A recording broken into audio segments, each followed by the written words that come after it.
that. Thank you all for being here with me this morning and for reciting that. If you hadn't heard it before, now you have. It is that calling in of the Bodhisattva heart, the boundless one, the awakened one, the one in you, the one in you, the one who forgets and the one who remembers, the one who loves and the one who fears and then loves again. This is our reminder. And so we begin by sitting here, taking our own precious human life seat, the seat of the Dharma, the seat of the Buddha to be, and the Buddha that is.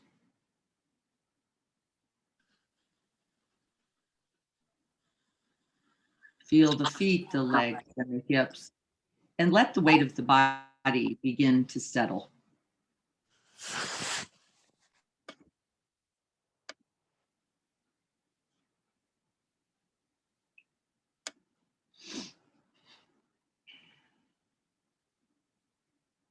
First, we pause. Just the pause matters.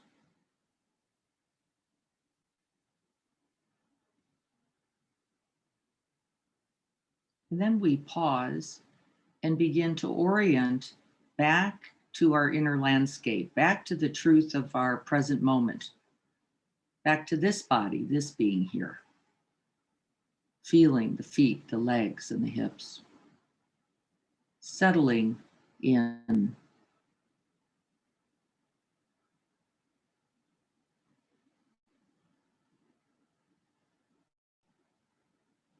And then with a few in-breaths, we begin to lift up from the hips into the inspiri, the inspiring in-breath, the one that invites life, love, connection, community, belonging, compassion, care, kindness, and generosity. Nothing's possible without the uplift of this breath. Breathe it in. And settle back into yourself, into this Buddha breath.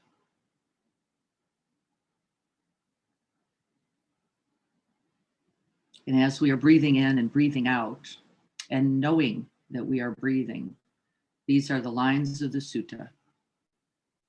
Breathing in, know that you're breathing in, uplifted, alive. Breathing out, know that you are breathing out, settled, whole, connected to one's own body, to the earth, and the body of all beings.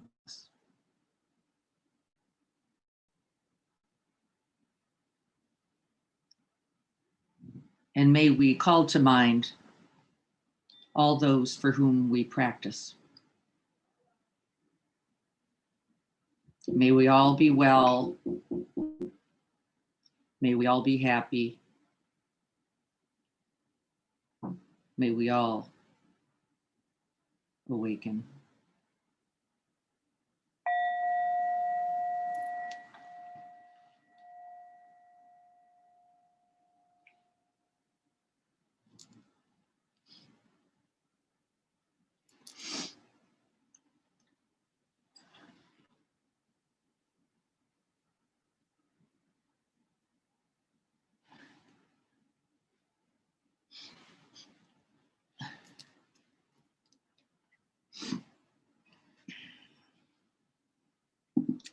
And just finding the breath as it flows naturally, effortlessly, joyfully throughout the body.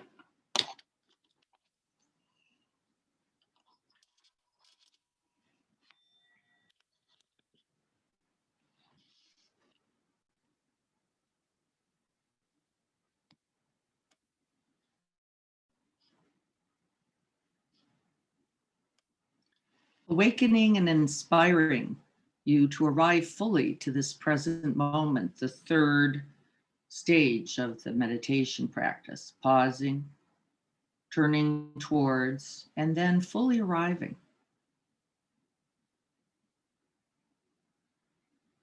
And we do so by finding a place in our own bodies.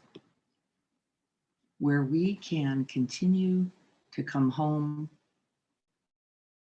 to rest.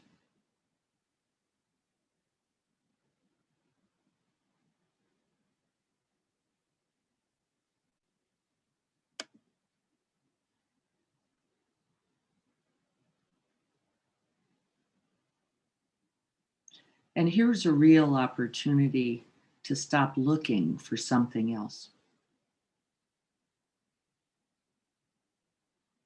The life you wished for, the love you imagined,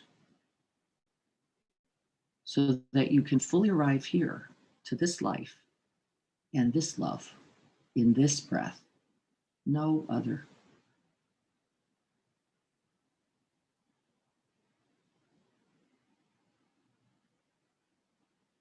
And what would it take to be completely here? What would it mean?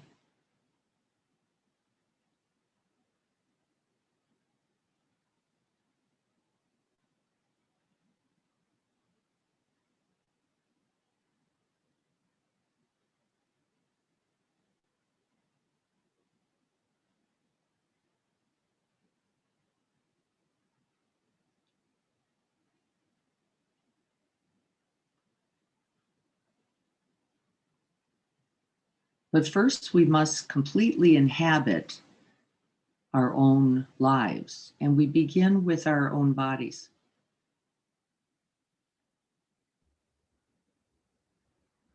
Breathing in, I know that I am breathing in.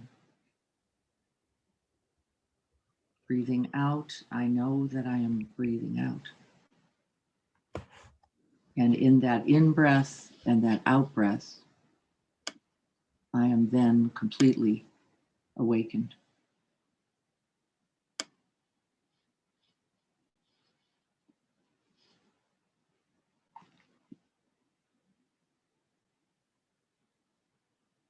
Rest back into the breath. Settle into the Buddha body. The only way to be present and awakened is to be here, now. Let go of all the storylines of how we imagined life should be.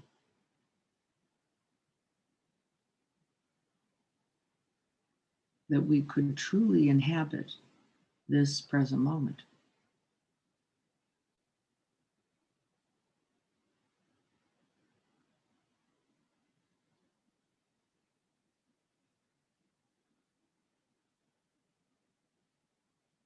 There is no way to agency. There is no way to sovereignty. There is no way to being fully human without being here.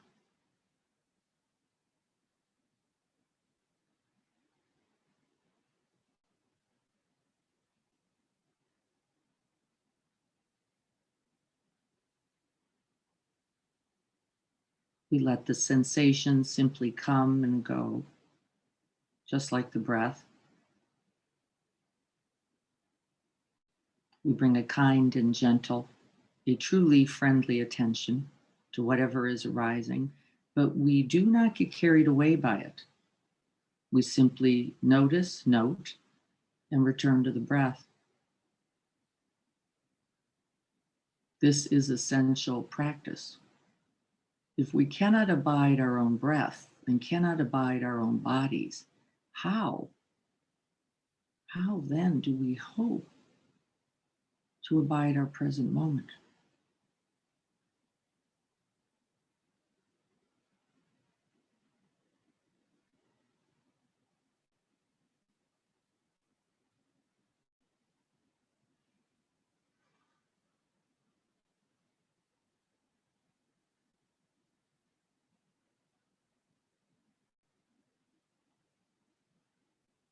This is the practice, this is the path. And thus we train this one breath, softening, opening, allowing, fully present.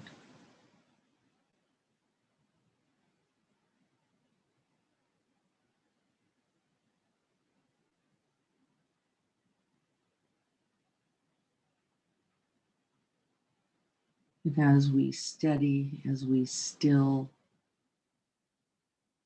and as we calm the mind,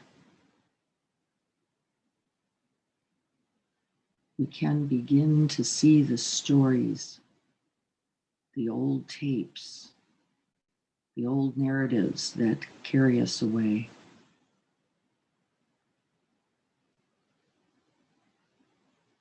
It should be like this or that.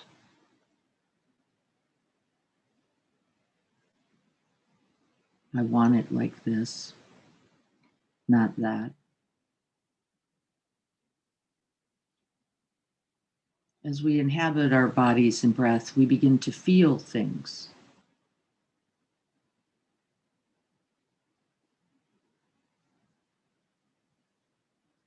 See if you can allow the felt sense without the storyline.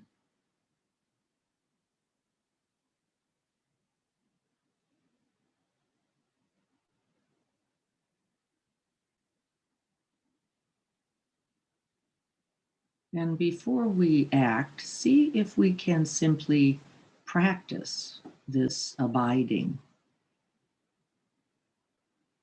right here as we rest in our own bodies.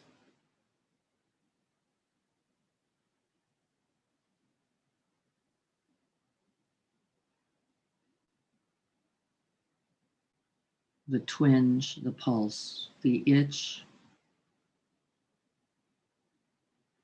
whatever it is. Can we abide our own bodies with interest, curiosity, a completely open hearted friendliness without impulse, without reactivity? Can we simply abide and know the experience as if for the very first time? I'm noticing, for example, a slightly moistened nostril. Can I simply experience without adjusting, changing, correcting?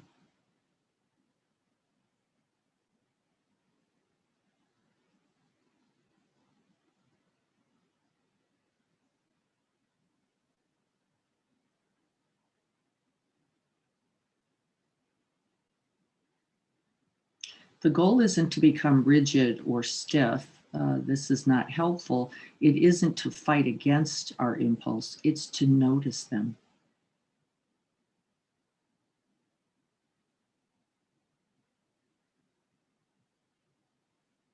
The autopilot of the hand that wants to wipe the nose, scratch the itch, adjust the seat, go make some tea. And here we sit in this Buddha body with this Buddha breath, inviting this Buddha being noble, dignified, watchful, and still.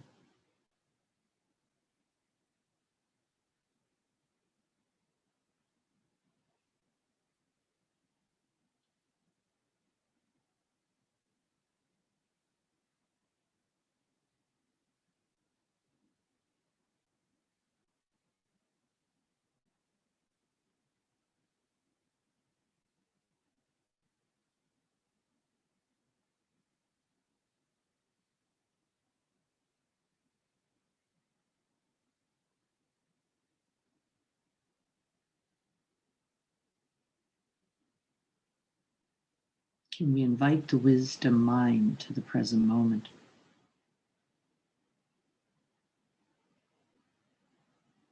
Steady, still.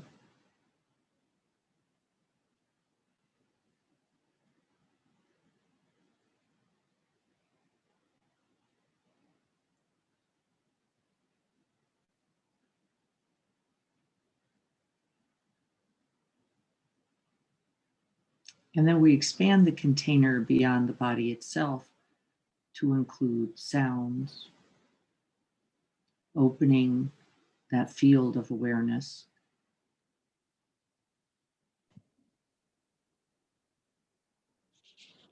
We often use sounds because they're often experienced as quite neutral.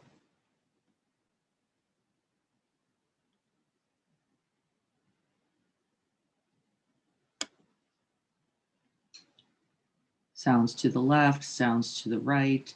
As I was beginning this morning, my gardener had come to the patio, thought I was just sitting. I could feel the impulse to jump up,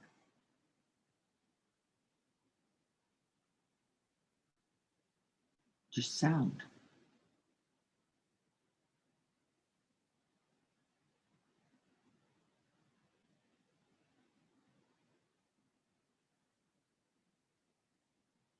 See if we can notice the storylines that are present here with just sound. It's not usually a long narrative, but it comes with at least the sense of pleasant or unpleasant. The ticking of the clock, pleasant or unpleasant. The sound of my voice. The bird calls beyond the door, the window. The movements in the house. The sound of your own breath.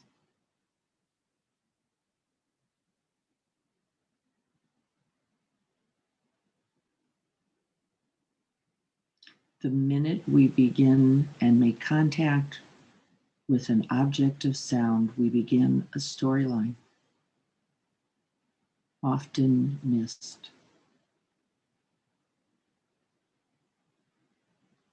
Liking and not liking, wanting and not wanting. And left unattended, continues to expand to craving, rejecting, clinging, racing against. The storyline becomes a fulfillment, all beginning with pleasant, unpleasant. See if you can watch how that unfolds.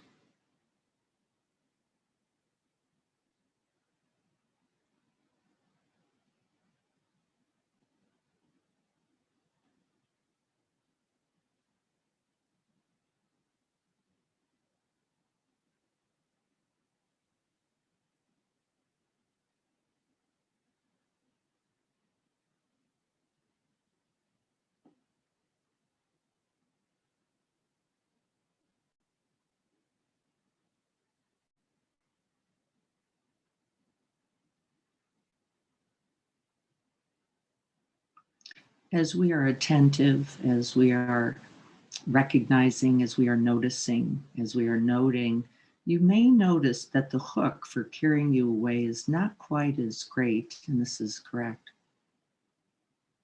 We're staying in our seats.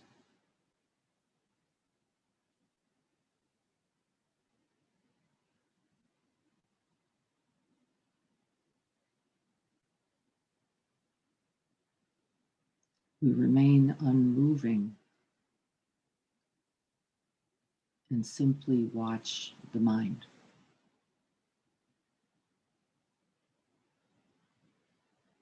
The one that's looking for the sound it likes.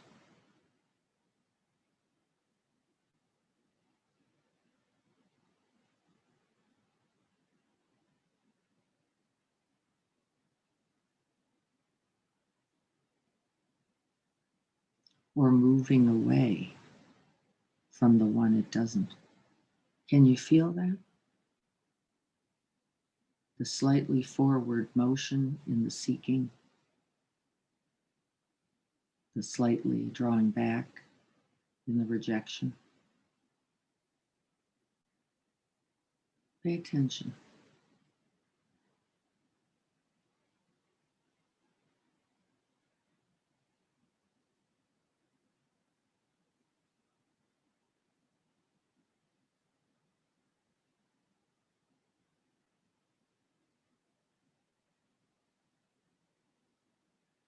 And there is impulse in it all. agency, asking to be released, and yet we remain still here in the practice, seeing, knowing, abiding.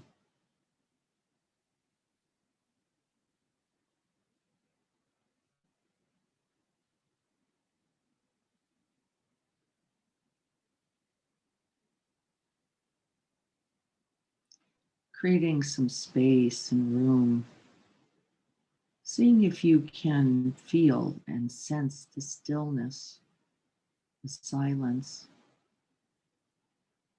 Rest back a little bit more than pressing forward.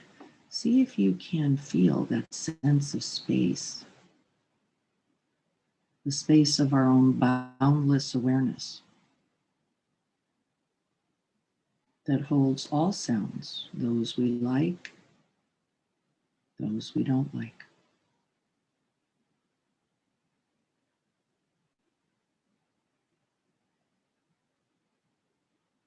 See if you can sense the reality that the silence is always available.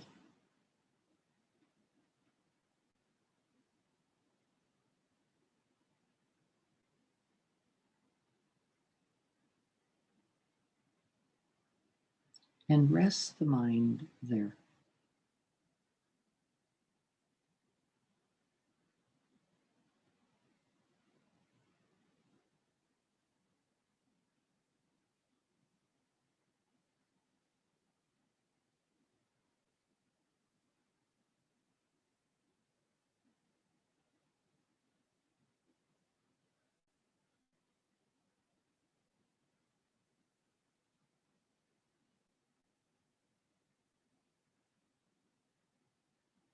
This is Buddha mind, awakened mind, mind that grabs after, clings to, rejects nothing.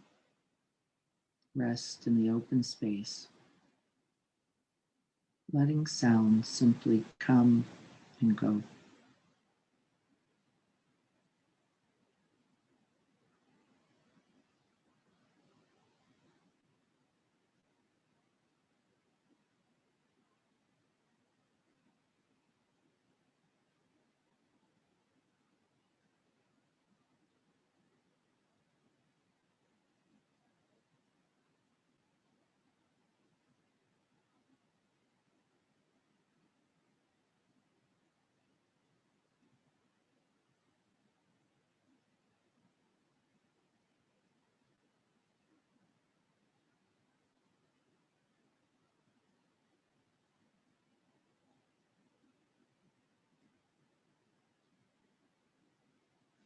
And then let's open this sky-like quality of mind, this open, spacious, empty, boundless mind. Let's open it now to include our thoughts.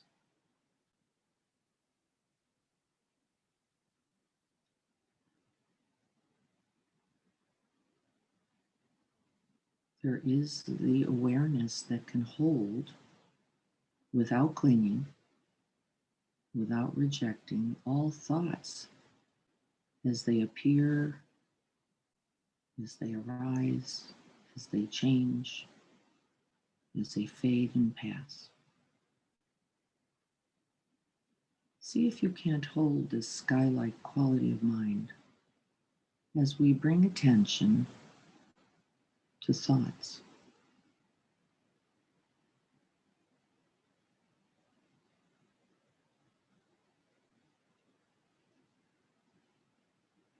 And immediately for me, when I hear the word thoughts, I think about thoughts I've thought or thoughts I'm thinking. And almost always the first thing that happens is nothing. No thoughts, just open space, wondering where all the thoughts are, which is also a thought.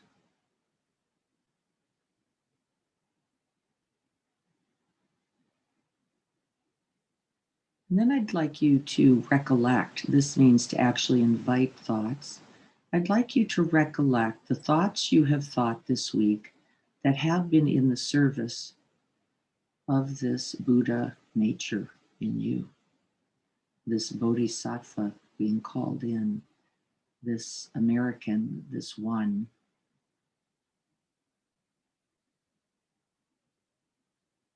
Whatever is true for you, however you're identifying yourself today, be watchful. That's the beginning of the storyline.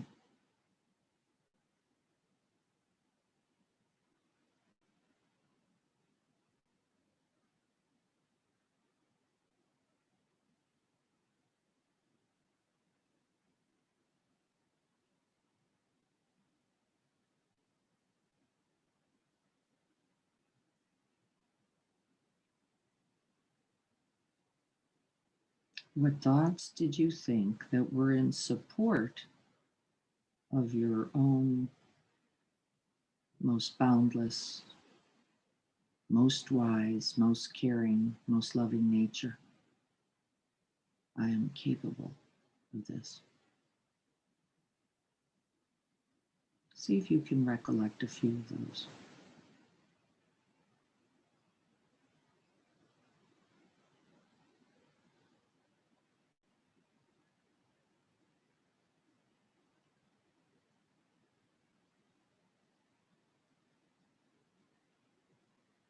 All actions, all words begin with a thought.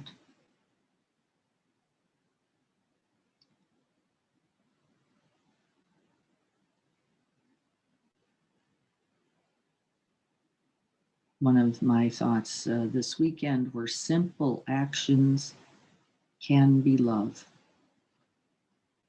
Simple actions can be love.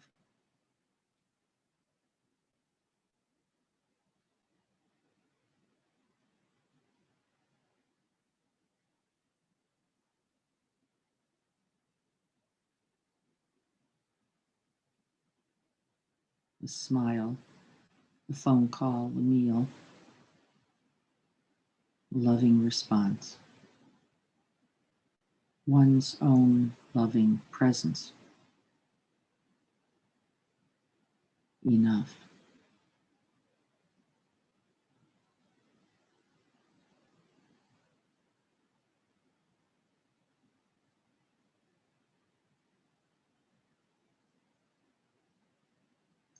Where did you notice that you felt enough? This is an aspect of agency, a wholeness, a completeness, a willingness to take a stand or to stand down. It's not the point.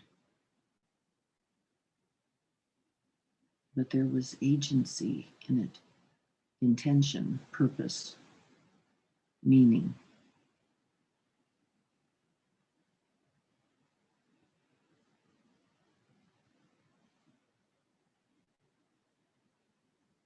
You moved, you spoke, not because you had to, but because you could, and it was the right thing to do.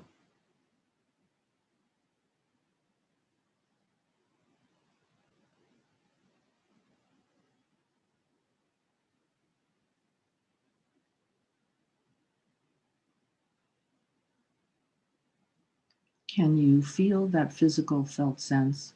It's an impulse, a energy. It's an invitation.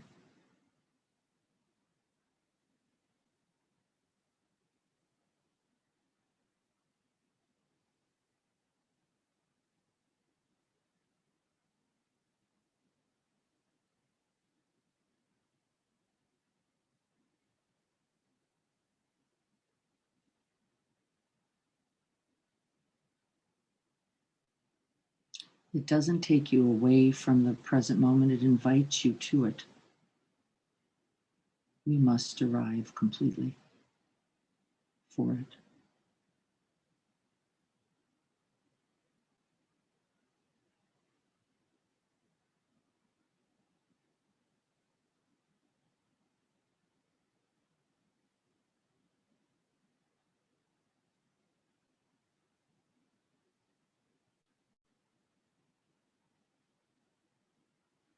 I am capable, I am enough, I can, I will.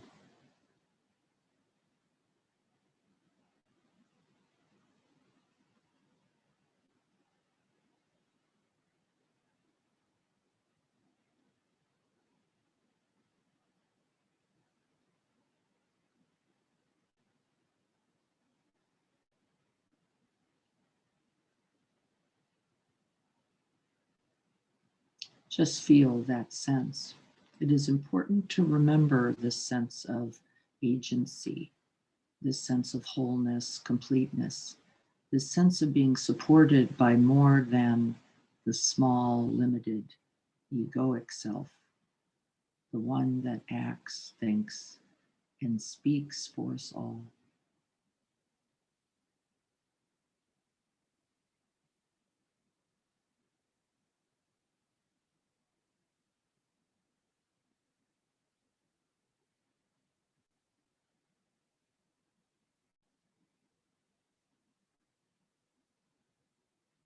And as we are breathing into the reality of our own wholeness, our own agency, our own bodhicitta and bodhisattva being, this Buddha being in you, this Jesus being, Muhammad being, whatever deity is called to mind, whatever uh, ancestor is called to mind. Remember this in you.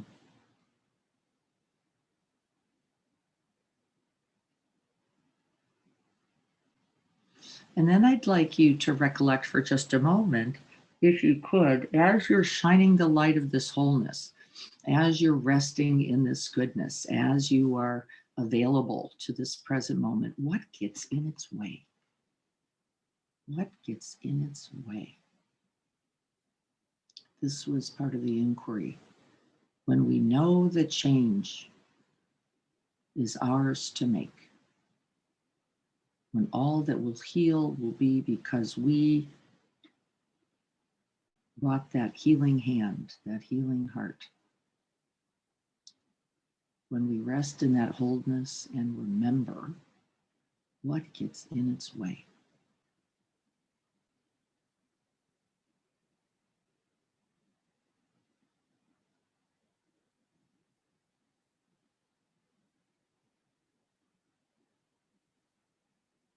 Too tired, it's too much, life's too hard, it won't matter, it's not enough, we can't fix anything or everything. It's just me here. I'd be acting alone. What if it doesn't work? What if I'm a failure? What if, what if, what if?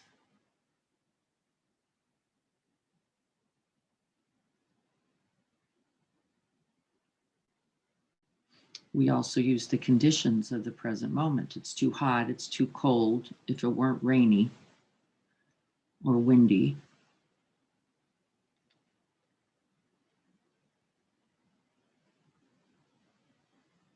just noticing and seeing if we can be watchful not to bring the judgments. We cannot see clearly the truth of the present moment shaded by judgment. What gets in the way?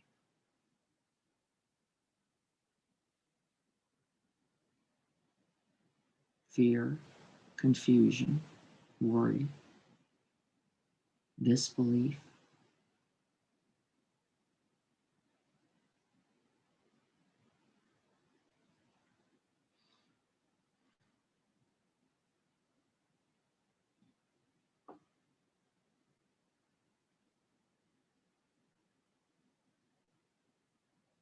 If only I had more.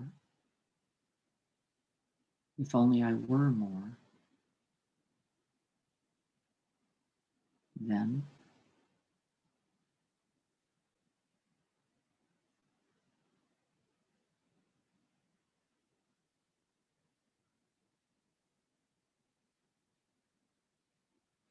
noticing thoughts as thoughts, just as sensations are sensations and sound is sound, being watchful not to buy into the storyline.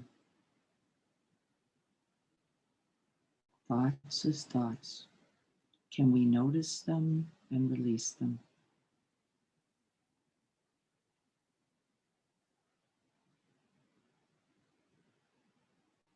The thought alone is not the story of you, though it can be its seed. Once recognized, we can decide.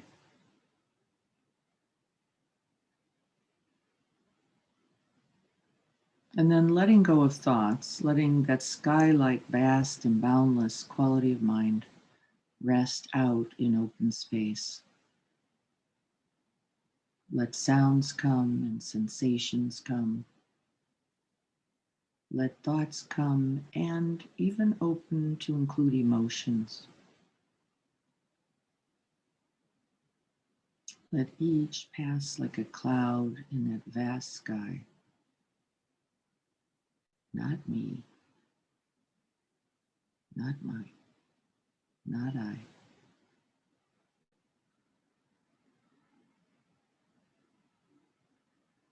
But a part of the whole.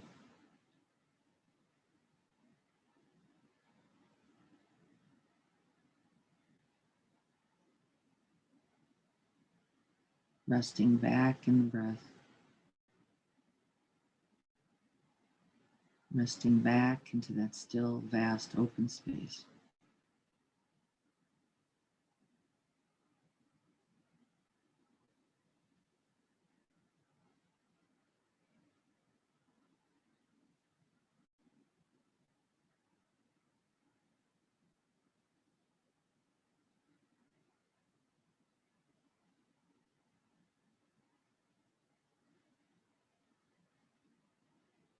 Resting in awakening. Resting in awareness.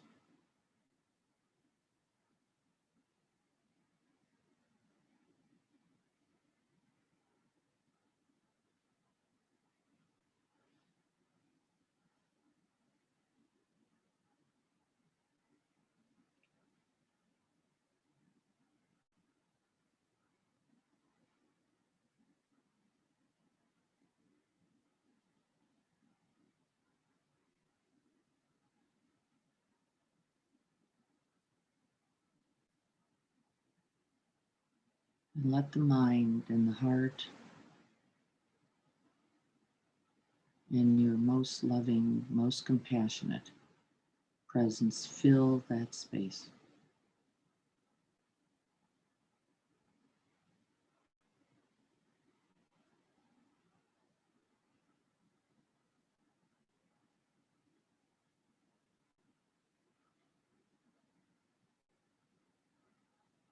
Awaken to the enormity of that boundless heart mind in you.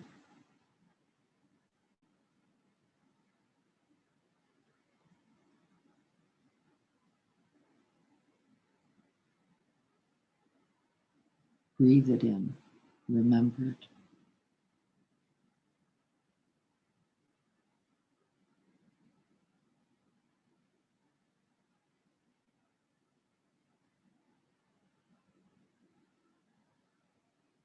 Let it touch every muscle, every organ. Send it throughout the whole body being.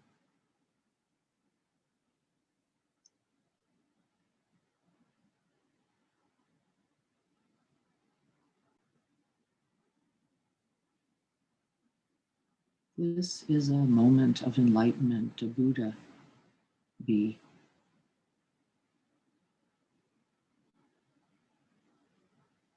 Awakening.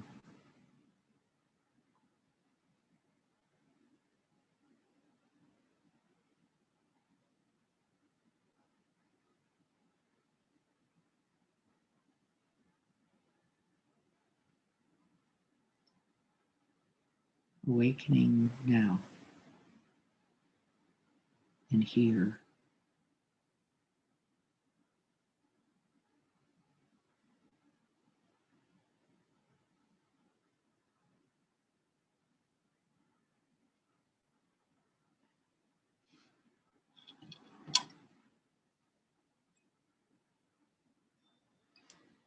And here.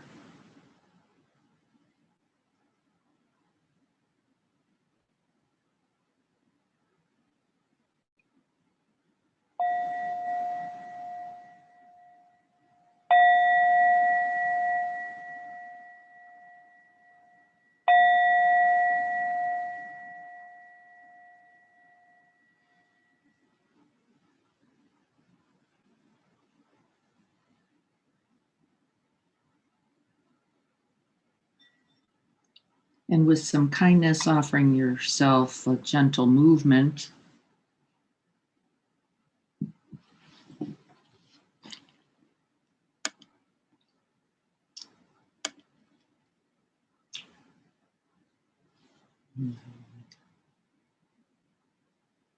I am going to see if I can't pull up our homework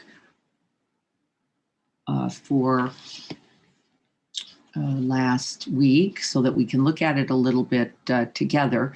While I'm doing that, why don't we have anybody who has a particular experience with this practice, this noticing practice, this essential, basic practice of knowing a thought as a thought, a sensation as a sensation.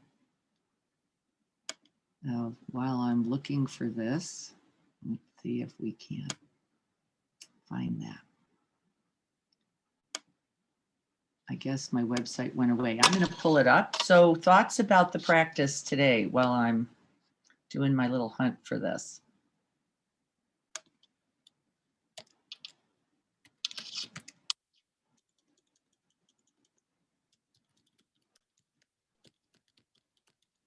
Yes? Anyone? Yeah, Diana. So, Morning. good morning. Yeah, it's God, I had what I wanted to say, and it just flew right out of my head, which actually is okay. That's all right. That's what happens. I noticed this exactly. myself. Yeah, but oh gosh, I swear to God, it did just fly right out. The practice. Well, Eddie, what? But this is a good thing. Yeah, capture whatever you notice. Sure. About the practice. Yeah. You were there. One part of it is I think that as long as I've been doing this, which is decades now, one of the problems that I struggle with is because I'm a project guy, I want to get it done and like then to accomplish. Yeah, exactly. And I keep forgetting that this practice is a process. I don't think it ever ends. I mean, it's not like, okay, I'm done now. Nope. I've got this. I fixed this. I don't need to meditate anymore. Because I have thought this many times. It's just never been true. Yeah, I've had those moments. I was thinking that great, this morning, Tom. Yeah, I think I've got this. Yeah, and until I do it, right? And it's like I have to remind myself, and I know breathing is an essential process, an essential part of life, and so I know that I can't just do it once and get it right and I'm done. Right. And so it's like, why do I think this practice that if I just have a really great meditation, I'm done? Yeah. It's like breathing, it's like eating, to be whole, to be alive, it has to continue as much as I want it, as much as I want to accomplish it and be done. Yeah. Even with the breath, right? Yeah. Even with Oh, yeah, noticing there are sounds, don't you notice? Like if I just hear that one, yeah, if I just have that one, thoughts, well, if I could only think this, then I could really yeah. show up. Then I could really be present, loving, kind, wise, whatever it is that the moment calls for us to be. And the truth is, I notice this every practice, that every practice I begin with, I already know this. Yeah. And some part of it's also true, isn't it? Some Mhm, part of me does know the goodness in me, the Buddha in me, the right, mhm. the boundless in me. And some part of me forgets in the present moment when I'm sometimes, as I wrote about this Sunday, most needing. Yet, no money. No, I can't help you because it's not convenient. I'd have to pull over. I'd have to go to the ATM. Uh, You'd have to, right? uh, Uh, and I know what that really is, like we all do. I know what that is, like we all do. It's actually some essential fear, and we have to make mhm, contact with it. We have to see it in its infinite thought formed disguise so that we can, rather than be pulled away by it, actually make real change. This is Sharon Salzberg's primary call, that we can become agents for the possible, as Amanda Gorman called on us as well in this poem today to do. Thank you for that. I want to look at, for just a moment, our homework, and then I'd like you to talk with your buddy. If you would come on with your buddy uh, and just say what you noticed about this. We looked at the reality of change, and one of the questions I asked was, what are your own belief thoughts about change? Is change, I apologize, my phone fell and went on.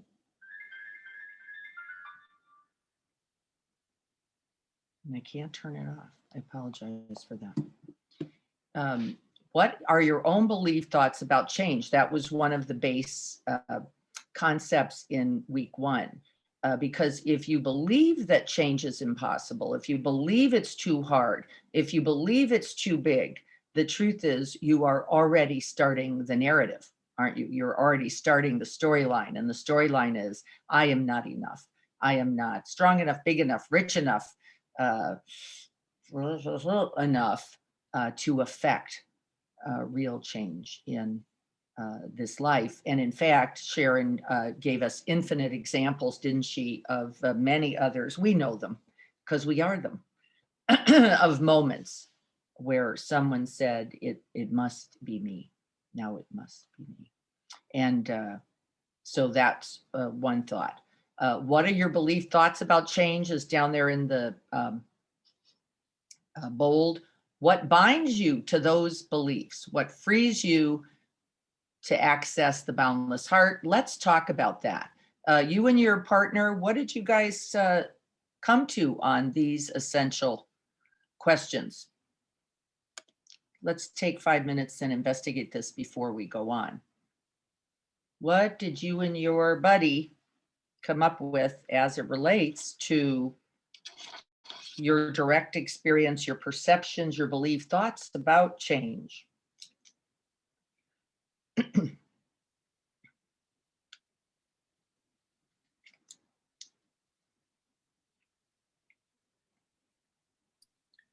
So, Diana, um, Dennis and I talked a little bit about what change means. And my kind of one of my first thoughts about it was, and maybe this kind of goes to what Tom was talking about, was, gee, asking for change is like saying there's something wrong already, maybe.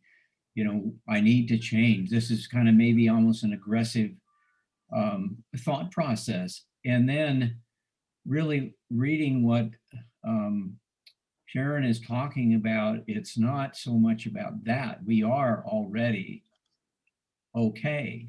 It's it's about changing our actions and becoming more in alignment with what our values are. and investigating what our values are. That's right. And That's right. Yes. Thank you, Greg and Dennis. I think this is true, isn't it? That we believe if change is necessary, something's wrong. And I think we extend that belief thought to then there's something wrong with us, not just the world. We start there. But the truth is, if we believe we are bad, if we are deficient, if we are unworthy, then we extend and project that reality onto the world. And the other thing is also true, is if we're accusing the world of this, the truth actually is you're accusing you of it too. Don't believe it's a one-way street. If you're going, but life sucks, the world sucks, the situation sucks, you're also saying, and I suck. Don't mistake it. We like to point the arrow outward, don't we? If only you, if only it, if why not them over there. And the reality is that's just a defense mechanism for most of us, isn't it?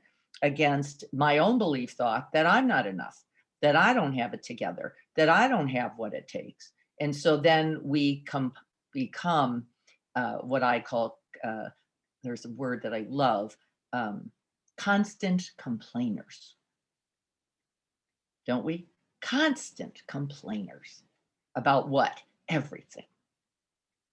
Isn't it? Everything. Too hot, too cold. Too this, too that. Not who are we really talking about? Well, there's only one being that we in fact have any sovereignty over, any agency over. And they're sitting in your seat. Yeah. Look around. They're sitting right there in your seat. That's the one. Agency is over what? One's own action, one's own speech, one's own thoughts, one's own heart mind. Nothing else. We don't know ultimately the impact, do we? It doesn't mean we don't take it. This is the other thing I notice I don't like. I kind of want a warranty with my actions. I want something, like an insurance policy that goes, this will work and it'll be meaningful and you'll get a lot of good stuff from it.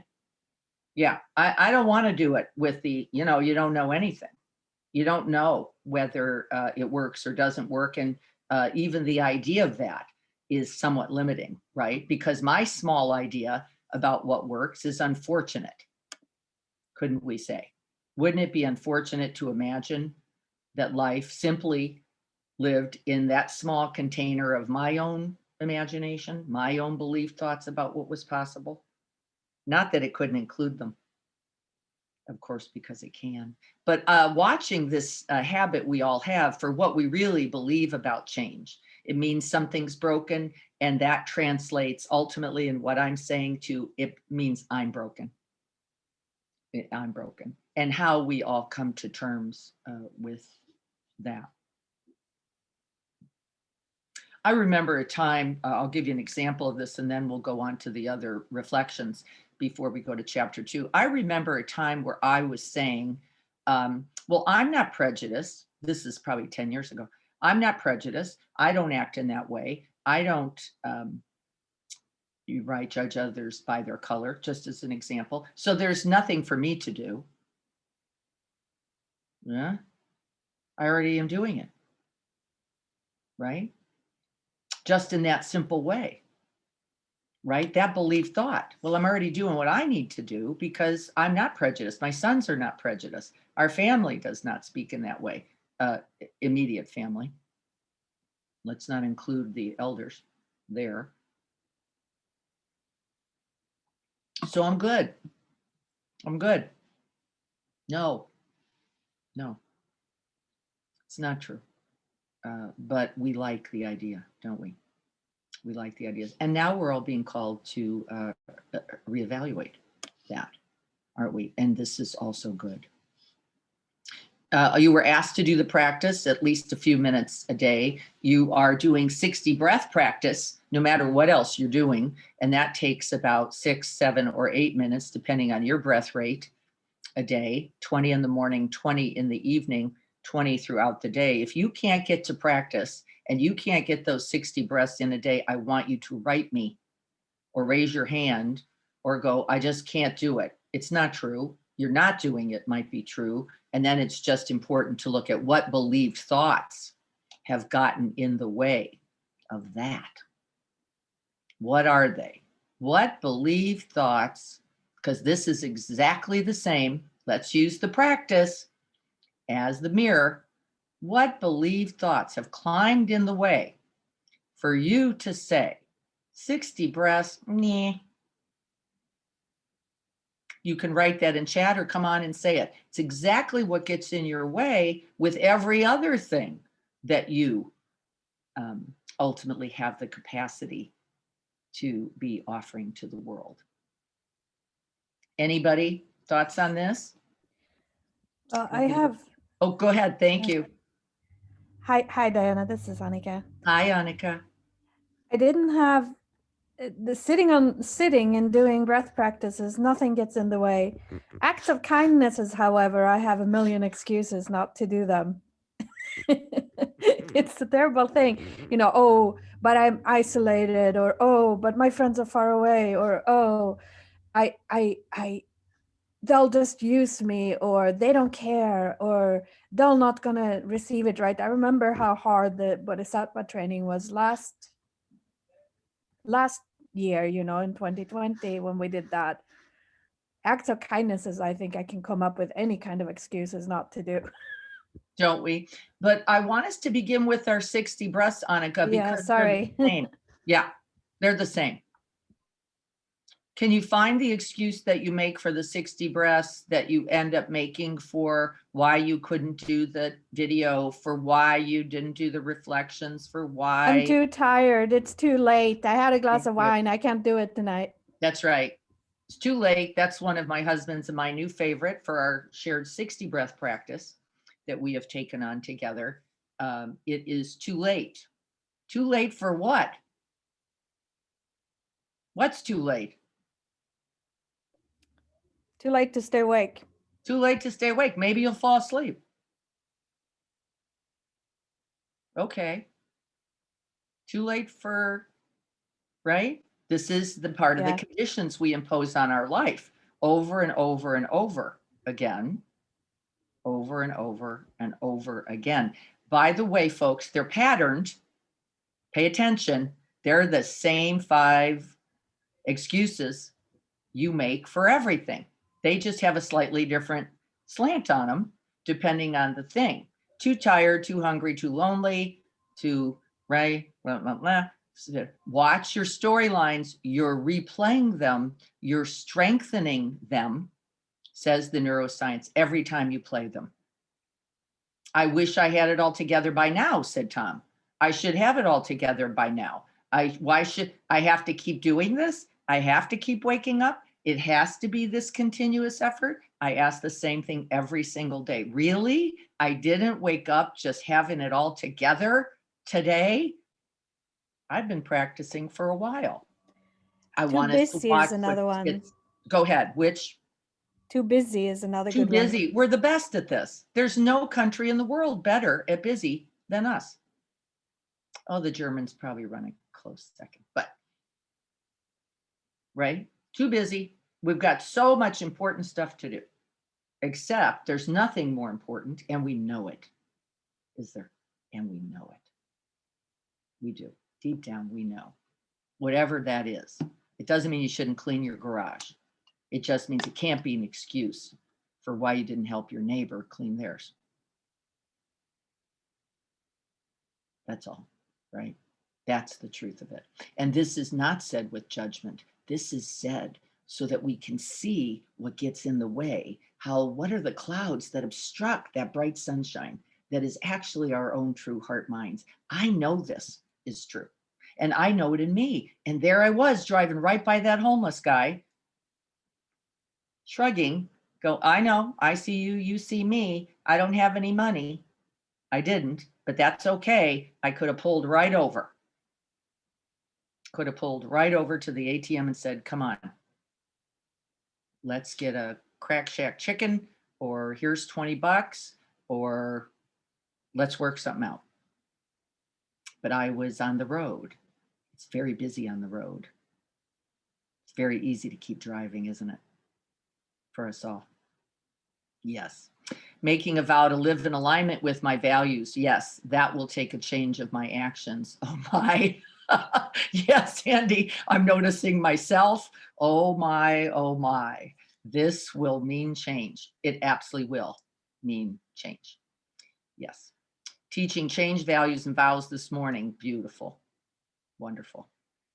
Random acts of kindness one has to open. Remember what I asked for last Saturday? It wasn't on Tuesday. We're going to practice it again this week. I'm asking for an exquisite risk of action, stepping over our commonly believed thoughts, our small mind, our too busy, too alone, too something, to take an action of love.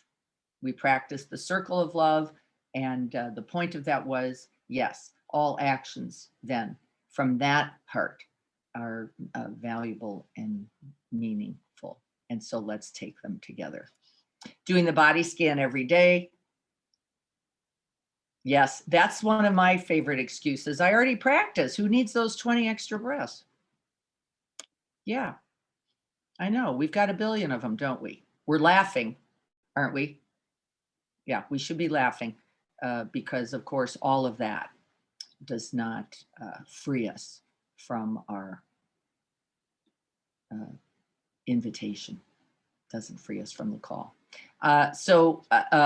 Other believed thoughts, let's just look at them quickly before we go on to chapter 2. I want to make sure we have time. Chapter 2 is a big one, but the practice is simple. So any more about I think we're all naming them pretty right in a pretty big way. So that's what the charge was. If you haven't connected with your buddy, please do so. You're screwing yourself and your buddy if you haven't done that. We're going to go now to the agency chapter. This is chapter 2. Let's look at it together. I've written some notes here for us, and the note is a part of my homework. So agency, and Sharon here, of course, talks about the Statue of Liberty and what it means for her. I loved the conversation she had. You didn't see it, but it was in a talk she had given around her book where someone else had said, have you ever been a person of color and come to see what that statue doesn't mean to me? What it doesn't mean. And I'm so glad that you have a positive experience with it. But do you understand that give me your tired, your poor, your huddled masses yearning to breathe free, the wretched refuse of your teeming shore.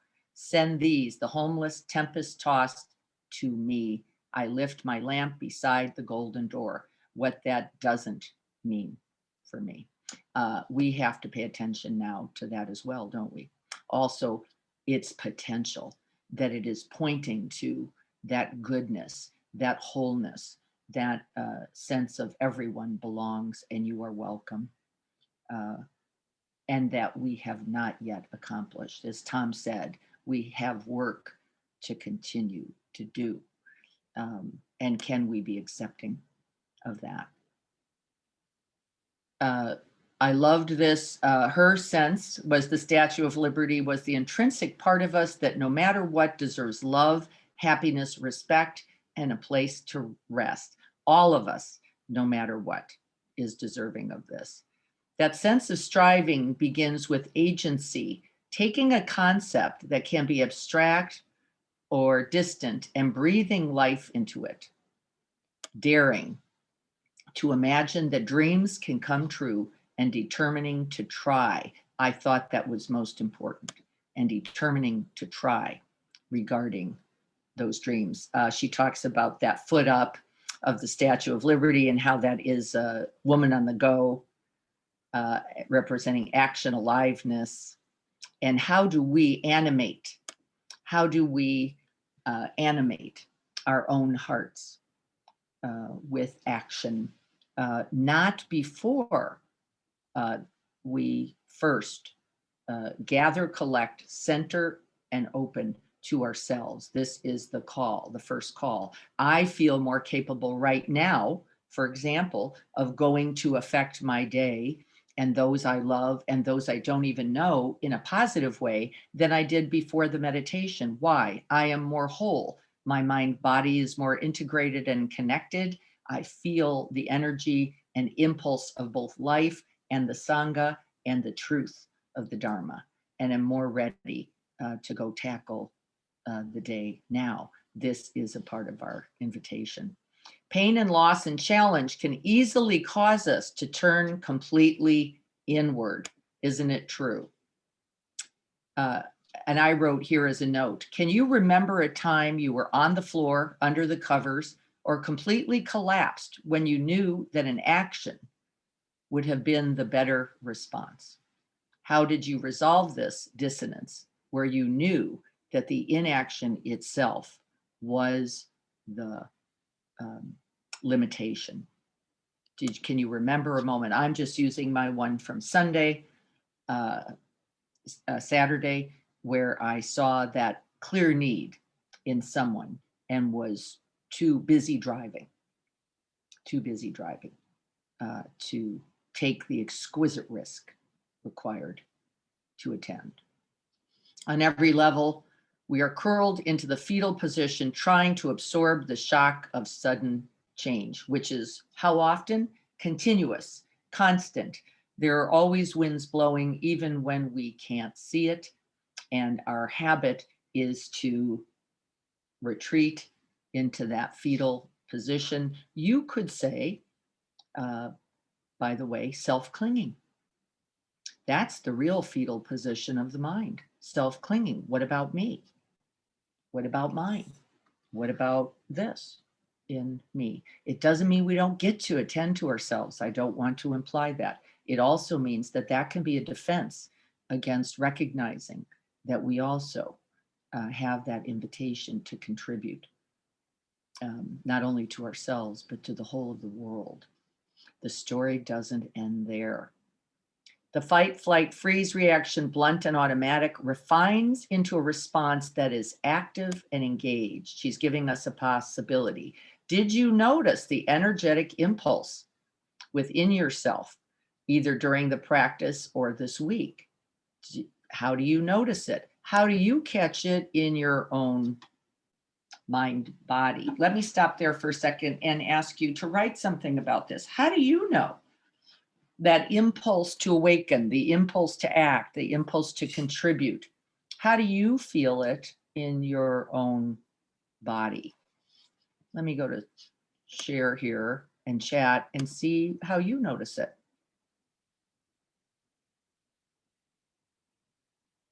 How do you notice that impulse that moves beyond the fight, flight, and freeze?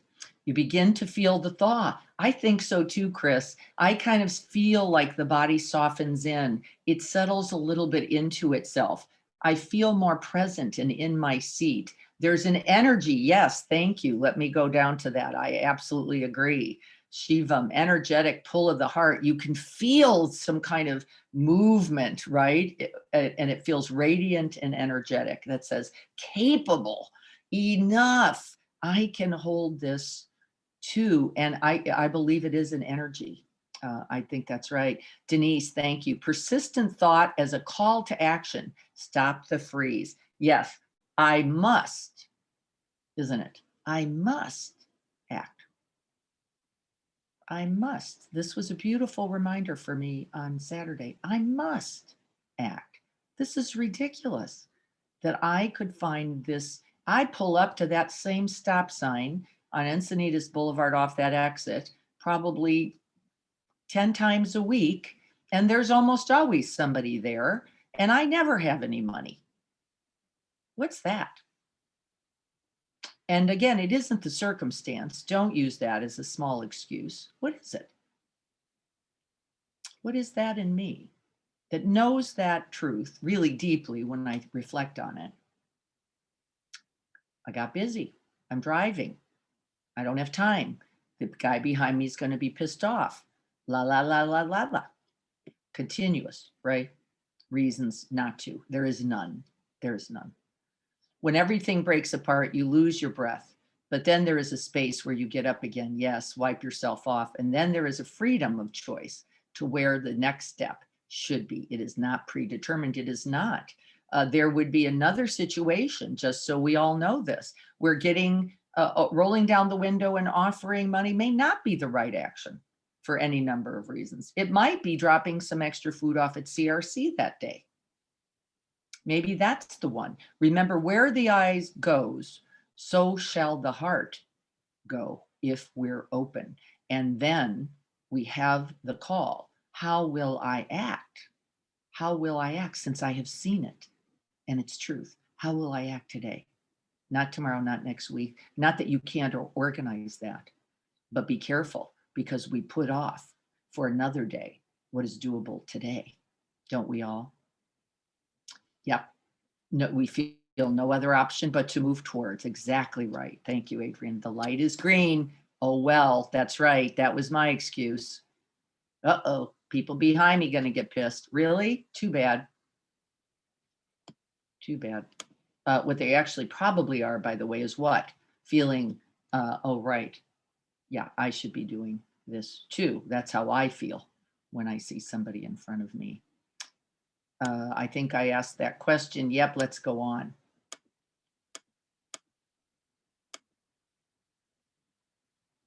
This was a young girl talking about the fact that when we make an offering to others, and when we make that offering to ourselves, by the way, it works in both directions. We are actually caring for everyone. That's the largest message I want you to get for this. She says, I don't think my actions, my contributions, my volunteering, my service is only for others. It's always true, but it is also true in the reverse. And I want us to hold both, which is that when I'm taking good care of myself, I am also acting in behalf of the world, the whole, because without my wholeness, the world cannot be whole and I cannot contribute to it. So be watchful that we get into this Judeo-Christian only out, not in. Well, we know it is essentially an in and out process, a working in all directions as we studied in that Bodhisattva path, because it's also been helpful for me. There seems to be a sort of self-serving purpose that's unfortunate that she would see it as self-serving behind throwing yourself into activism, because it helps you heal too. Of course it does. What helps you heal when your reaction to life circumstances is the flight, fight, or freeze? What helps you heal when your own reaction to life circumstances is to flight, fight, or freeze? Take a minute. Why don't you write that into chat? What do you do? She said, I threw myself into activism. It feels good to not just sit there and stare at the hole. It feels good to do something, to start filling it in, no matter how impossibly deep it is. Remember, it is not only actions that serve. Sometimes it requires a rest. Sometimes it requires becoming more whole oneself. But can you do so with the larger mind, eye, heart of then moving into action for others? And the answer is sometimes, and sometimes we get stuck there, right? Agency, here's the definition, is that purposeful, embodied, heartfelt movement from deep within. And we know it when we're experiencing it, and we just called out some of its physically felt characteristics: and aliveness and energy, a feeling of impulse or compulsion, something compelling that says go, don't just sit or think. We have control over so little, a truth that is sometimes exceptionally bitter, but we can choose to care and we can choose to act. That is the truth that frees us, isn't it so? I want to make sure that I look here. How do we make this real? I wrote here, for me, making another's suffering real is helpful in inviting me to act rather than to become passive, dismissive, or feel that what I am doing is insufficient, or that the problem is too big. These are all part of the same belief thought systems that we can get into. What is your call to action? When I recognize suffering in another, I am compelled to act. That's what happened for me on Saturday. We looked into each other's eyes. We saw the truth of it. He and me and him. And the doing nothing felt intolerable. And this is good and important. Let me go to chat here and see what thoughts we have about this. They and me are connected. That's right. And so helping me, I help them. That is exactly right. When we're tired, rest. When you're rested, act. Every time I am with my little ones, the little 5, 6, 7-year-olds, I have to believe I am worthy to give them something useful for their lives. Now, that's right. Your very presence, Dennis, whatever else is happening in the tennis is likely not the point. But your presence, your care, your attention, your being there fully with them, there's no doubt about the value of that. Yep. You are saying that correctly, Annika. Can we remember that as we attend to ourselves, so we don't get caught in that it's always got to be about another, because those are limiting belief thoughts that will really get us hurt. We're already out of time. I want to see if there's anything else that's essential. Agency takes over when it isn't enough to simply feel bad about a situation, or vaguely note that something be done. Can we take those needs and invite that exquisite risk that I asked you to consider this Saturday? The exquisite risk of love, the exquisite risk of action, the exquisite risk of doing more than feeling bad about the truth of suffering in our world. That is going to be our work. There's a lot of other beautiful statements here. I think I'll read this one and then we'll go. Respecting ourselves may not appear to be a radical act, but it is. It is both radical and impactful. When we care and when we know we are worthy, we can be agents of change for ourselves and for others. How do you remember that what you do, think, and act is a radical contribution to the well-being of yourself and the world? How do you remember? These notes are going to be posted in the summary. These are reflections that I am inviting for this week. The action that I am inviting was invited on Saturday, which is to take that exquisite risk, the risk beyond one's own limited believed thoughts about oneself, the other, and the world, and to step over our limited perspective and take an action. However you do so will be interesting. I'd like you to talk with your buddies this week. If you haven't, I will post these reflections today because now I have them available.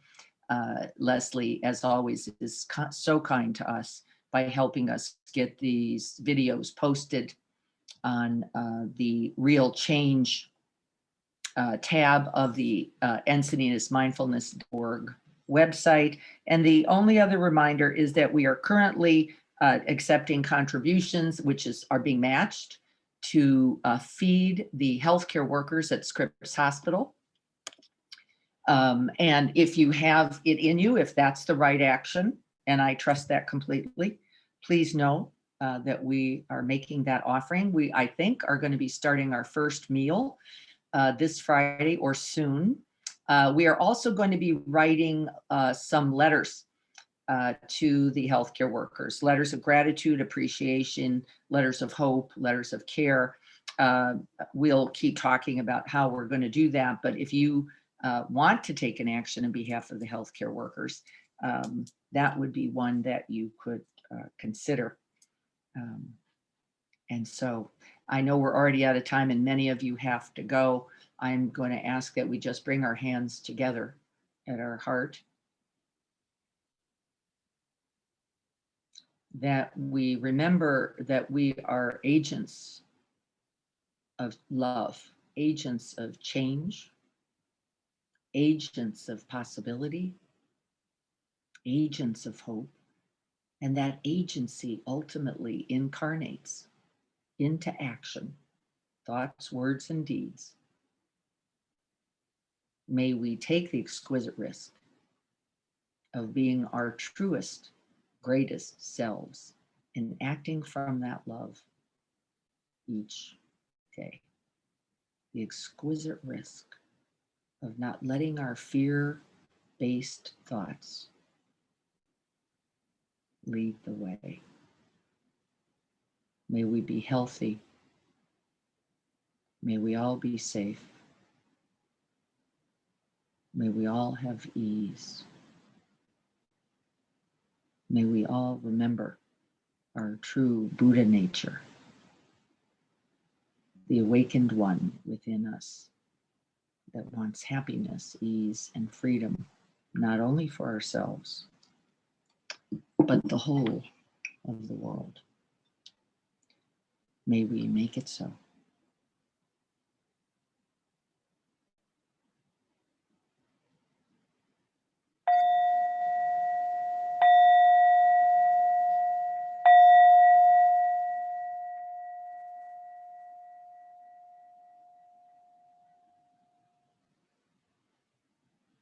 If you're confused about your buddy, please let me know.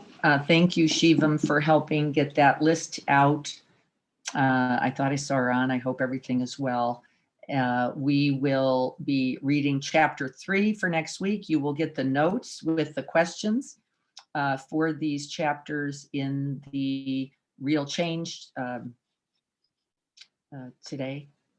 I'll look forward to sharing that with you. Please share that with your buddy. And be willing to take that exquisite risk beginning now. Thank you all so much.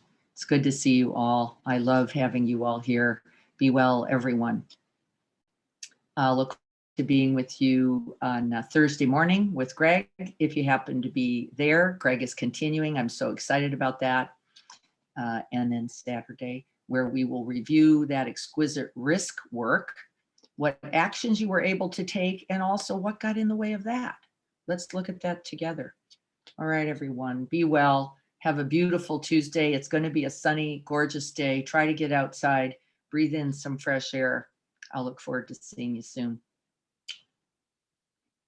Bye-bye, everyone.